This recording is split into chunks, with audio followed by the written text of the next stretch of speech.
I love for you to be a part of the conversation. I love for you to be a recipient of some of the great content that I'll be producing and uploading. I want to talk about something fun today, you know. Cruising, cruise ships. I know some people are not fans of cruise ships. Some people never cruised before. Some people may not be able to afford to cruise. But I'm here to dispel all some myths about it. You know, cruising is affordable, particularly if you're in Texas. And places like Miami, places where you've got ports. And so here in Texas, you got Galveston, Texas. You get some pretty cheap cruises out of Galveston. So don't think it's outside your reach. It's a great way to travel. It's a cheap way to travel. I understand there's a fear of water. You know, I've had a fear of water, and I'll explain why in another video.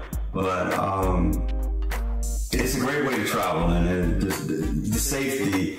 They're pretty safe, you know. One of the things I tell you, man, I'm very observant. You know, I'm a maintainer, I'm a maintenance guy, I'm military hardcore. So I go around, I'm looking at the structure of the ship, I'm looking at bolts, I'm looking at screws, I'm looking at everything.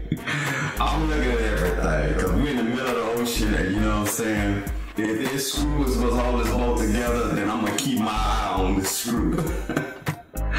But real talk, man, I've been on 4 cruises probably in the last 7 months, which is by some is pretty extensive. But I don't know, we had a cruise, the first cruise back in October last year, and after that we just started like every other month, something like that, going on cruises. And medium-sized ships and large ships went everywhere from the Eastern Caribbean, the Western Caribbean, Jamaica, Haiti, Cayman Islands, Belize.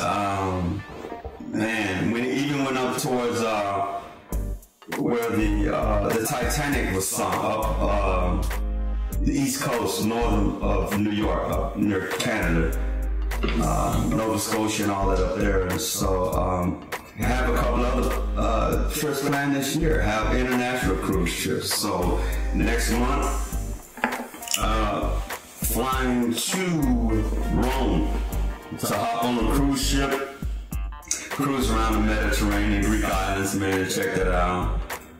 Come back 10 days later, hop on a flight, head over to Bangkok, Thailand, hop on another cruise trip, cruise around Asia, Singapore, Vietnam, Philippines, you know. So it should be some interesting times.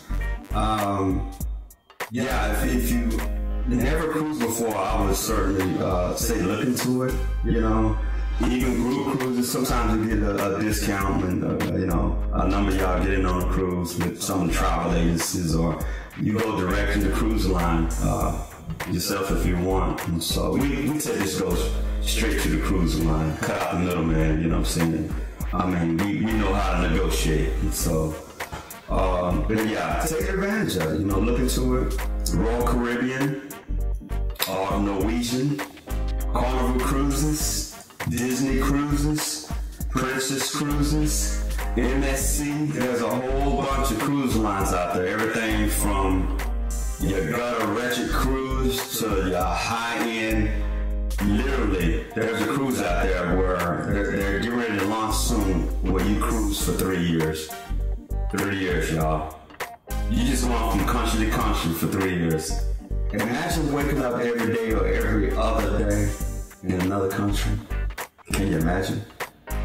And you still got the nice room. Obviously, these cruises have, you know, cruise ships, the rooms are pretty small, but on these long-term cruises, man, the rooms are like small apartments, man. Some of them have dinner tables in them.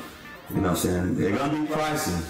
You know, some you have your own butler and all this sort of stuff, and you know, but way out of my price range, you know.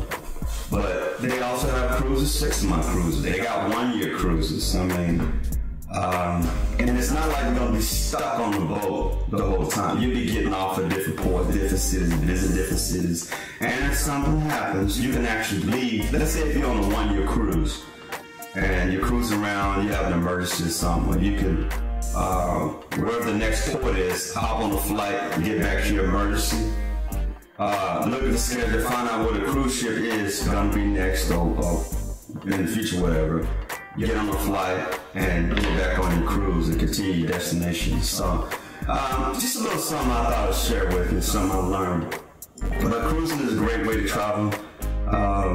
If you're seasick, yeah, you want to make sure you bring seasick medicine. They have a lot of little devices you can wear, even little things you stick on your neck. I forgot what you call it, little patches with some stuff to kind of ease those seasick symptoms. I did get seasick on the first ship, and I think because it was the waters, the direction was heading up north, and the water's pretty rocky. I mean, hell, the Titanic sank up there. Come on, man.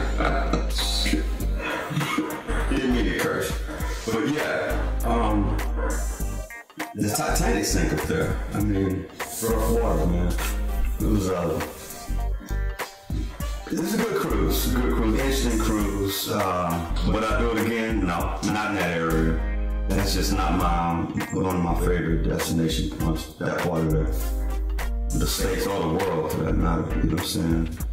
It's nice up there, nice little, port town.